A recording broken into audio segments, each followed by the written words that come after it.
All right, Devin, Sunday, when you were watching that and that defensive performance against Josh Allen, yesterday I came to the realization, I think this Vic Fangio year is even more impressive than last year. And last year they were the best defense in the league and the best Eagles defense we've ever seen. But they lost 5 starters from that defense. And they're almost as good this year. I mean, I think they're up to 3rd now in points per game allowed. Maybe it's not quite as dominant as last year, but since the bye, it's like they've been amazing. Yeah, and since the bye, they're first, I believe, in points allowed. It feels like, have you reached a point where it's just like, this is a greatness for watching with Fangio? And do you think it's more impressive than last year?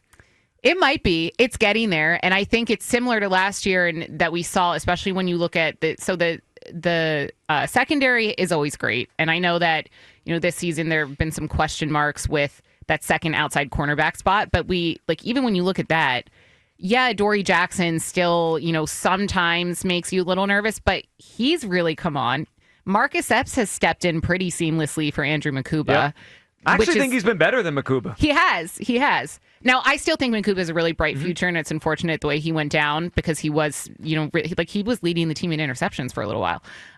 He actually still might be. I'm not sure. But it's the guys up front who have really been getting after it and getting after the quarterback. And we saw that last season, right? Like the number of sacks, the amount of quarterback hits, getting that pressure just increased as the season and then postseason went on. And that was the area that we had the biggest question mark about, right? You lose Josh Sweat, you lose Milton Williams.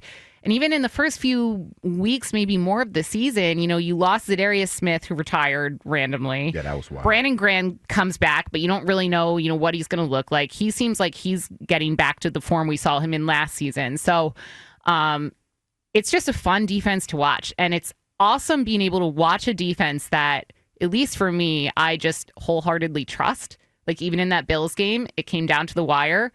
But I'm like, they're going to get a stop here. There's no way they're not. Like, they're absolutely going to stop them. Like, I don't want to say no doubt in my mind because it was still nerve-wracking, but I think had the Bills gone down and scored, like, I would put it way more on the offense than the defense. Oh, of course. I mean, they hung them out to dry most of the second half. All right, so let's spin forward to this week. So they are at least the number 3 seed, but the number 2 seed is still possible if the Bears lose their game on Sunday. Devin, how would you handle it? Because every year we kind of have this debate, but every year it's a little bit different. And this one, I think, is probably the most difficult in terms of the Eagles' decision because there is a real advantage to getting to 2. I think the Packers right now, because their injuries, are the worst NFC team, NFC playoff team, so you get to play them and have a second home game.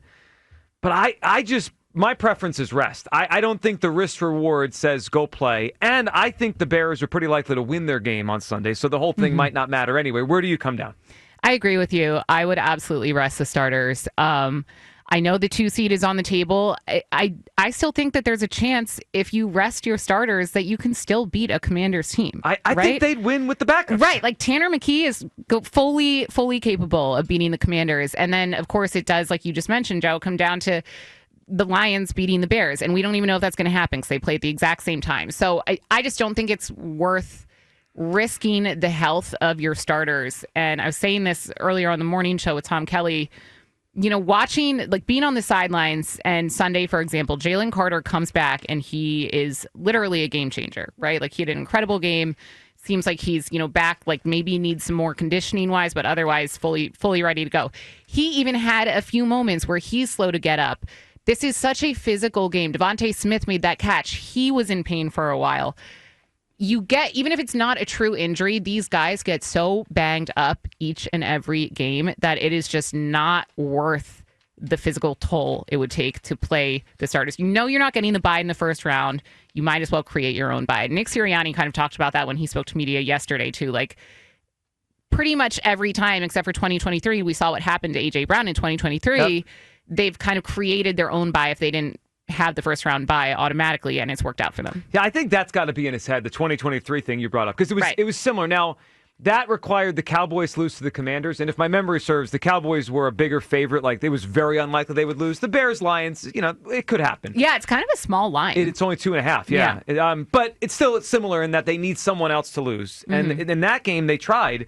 AJ got hurt, and I think Jalen dislocated his finger. Yes, he did. And then I forgot about that. They went into the playoff game, and they played like crap. And they were dead upon arrival. Yeah. I was real scared. Well, it's risk versus reward, Hugh. I need some puppies. And that's what? Aminals. What? We need some aminals. What are you in here. muttering under your breath over there? We need some aminals. Y'all worried about cats getting hurt. This This the playoffs. Well, they're not going to wait. No, it's not the playoffs. It's week 18. Well, it's getting you ramping up for the playoffs. No, ramping up. They're playing the Commanders. It's And the you hurt. need to It's play not. better. It's not worrying. So okay, I guess it is. You want to prevent any like major injury, but it's also just rest. So like Jordan Mailata, he's played every single game this season. Mm-hmm. He told us weeks ago. It was when they had a longer week coming off a shorter week.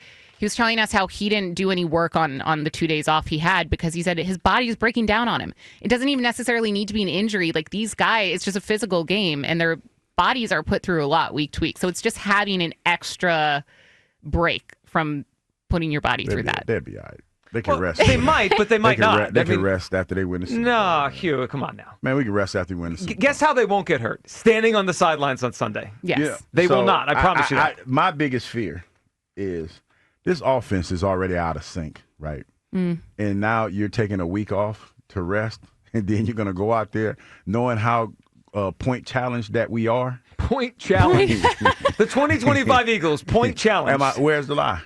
Where's the lie? Well, it's 1 week could have changed anything. It could potentially change.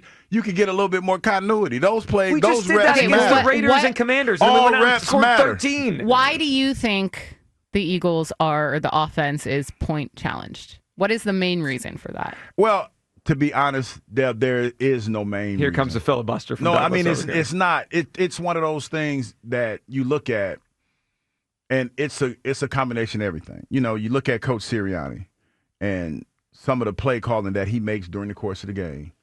You look at Kevin Patullo, and you look at some of the things that he calls during the course of the game. And you got to look at the quarterback. And sometimes he doesn't look like he knows where he wants to go with the football. So it's not one thing. And I know people want to boil it down to one thing. I think it's a bunch of different things. Because the two common denominators I would probably say is Jalen and Coach Sirianni, right? But when I ask people about this offense, like people have told me this offense over the last 3 years hasn't changed much. It hasn't changed much. Like, you had Coach Goober come in last year, Kellen Moore, and he implemented more. Remember how in the preseason we were doing all this motion and stuff? We stopped doing that as the season progressed. Yeah. So we went back to what we know, right?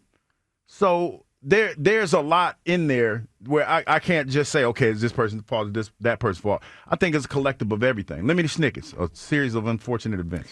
Well, that all being said, it's also, the O-line isn't nearly as good or healthy as they once were. Yeah. So all of the things you just said, how does playing the starters help with that? Well, I think that it gives you it gives you continuity, because the one thing that I have not seen consistently is continuity. You're hoping. Like, You're hoping here. But okay, I am hoping. Yeah.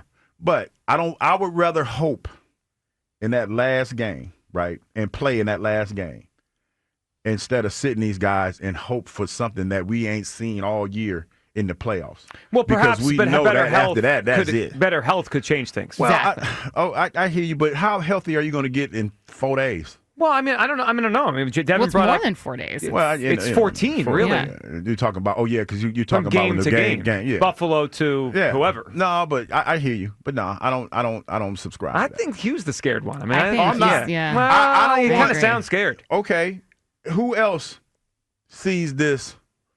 Like, you going into the playoffs with this offense being what it is, being inept in the second half, and that might cost us a game if they're inept. Well, and going it would 1, 2, 3 also punt. cost us a game if Jalen Carter gets injured, if Yes. Devontae Smith gets injured by a Commanders team, by the way, that Dan Quinn basically said is going to give it their all out there Sunday to get revenge or whatever. No, I think it's a fair Coach point to Quinn bring up. selling wolf tickets. Yeah, but he might be. But you know what I don't need? I don't need Frankie Louisville lowering his Right. helmet on Jalen and Right. knocking him out of the game. Like, Hey, it man, just. It's not worth risking it. part of the game. But it doesn't have to be part of the game this It's week. always a part of the game. Doesn't have to be. Devin, we appreciate you hopping on.